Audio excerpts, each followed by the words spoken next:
and I know it's been a while staring into the sun, so I'll try to make this brief. But this is important to me. This is about honoring those that we lost defending this great nation. It's about keeping their names and their memories alive, and that is very meaningful to me, as I'm sure it's very meaningful to most of the people out here in this audience. Now, everyone here understands the cost of freedom, and for some of us, this cost has been very personal. I'm honored to be here for being a part of something bigger than ourselves. It's a special person of honor who is willing to make this sacrifice like that are willing to do that. Now, I'm a combat veteran, and I'm also a member of the VFW in Belgrade, as well as the Legion there.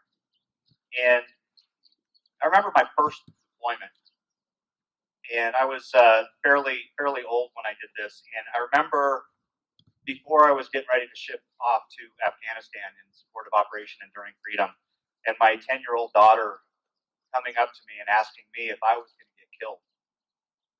And one of the things, a lot of people who haven't been faced with that, I didn't really know how to deal with that.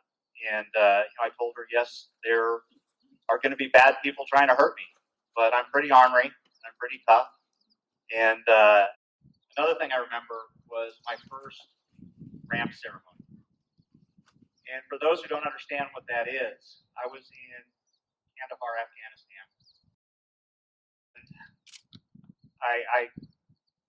It was hard to stand there, knowing the sacrifice, knowing that they're on their final journey home, without tearing up.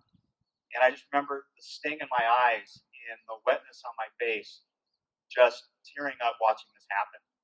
And I bring this up because the sacrifices are real, and they're worth acknowledging.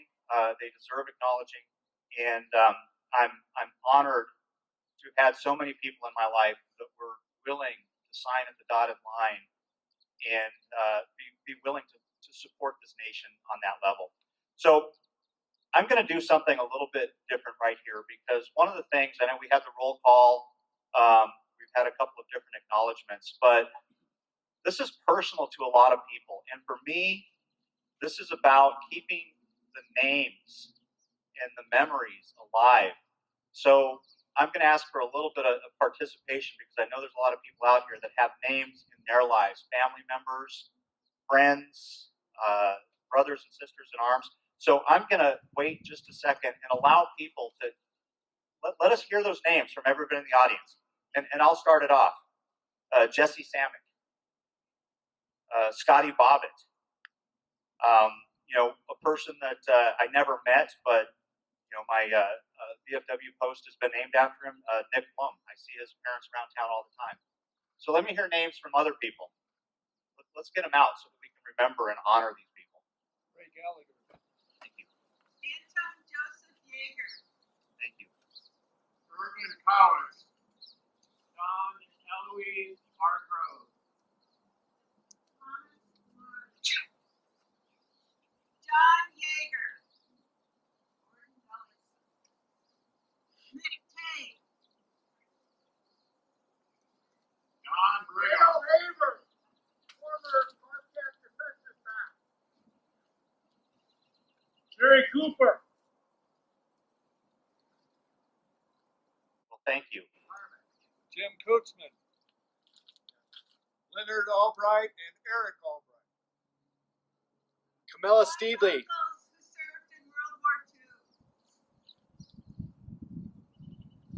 Sergeant Peter Ray.